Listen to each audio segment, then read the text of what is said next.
முன்னர் கிடைத்திருக்க ஒரு முக்கிய செய்தி, பிக் பிரேக்கிங் நியூஸ். அமலாக்கத்துறைக்கு உச்சநீதிமன்றத்தில் பெரிய பின்னடைவு ஏற்பட்டிருக்கிறது. குறிப்பாக தமிழகத்திலே டாஸ்மாக் மீது நடத்தப்பட்ட ரெய்டுகள் மற்றும் அது சம்பந்தப்பட்ட விசாரணைகளுக்கு தடை விதித்து உச்சநீதிமன்றம் தீர்ப்பு வழங்கியதற்காக இப்பொழுது கிடைக்கும் ஒரு பிரேக்கிங் நியூஸ் தெரிவிக்கிறது. அமலாக்கத்துறை இந்த வழக்கிலே பெரும் பின்னடைவை சந்தித்திருப்பதாகத்தான் பலரும் சொல்லுகிறார்கள். டாஸ்மாக் மற்றும் தமிழக அரசு தொடுத்த ஒரு வழக்கிலே அமலாக்கத்துறை டாஸ்மாக் மீது தன்னிச்சையாக ரெய்டுகள் நடத்துவது சரியல்ல என்றும் போதிய ஆதாரம் இல்லாமல் இந்த ரெய்டுகள் நடத்தப்பட்டிருப்பதாகவும் தெரிவிக்கப்படுகிறது.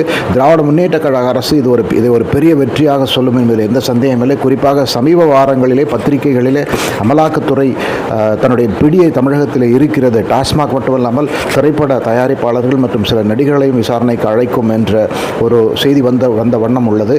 இப்போது அதற்கெல்லாம் பெரிய ஒரு முற்றுப்புள்ளி அல்லது பின்னடைவு என்பது போல அமலாக்கத்துறையின நடவடிக்கைகளுக்கு உச்சநீதிமன்றம் தடை விதிக்கிறது என்று செய்தி வந்திருக்கிறது. பார்ப்போம் எப்படி போகிறது.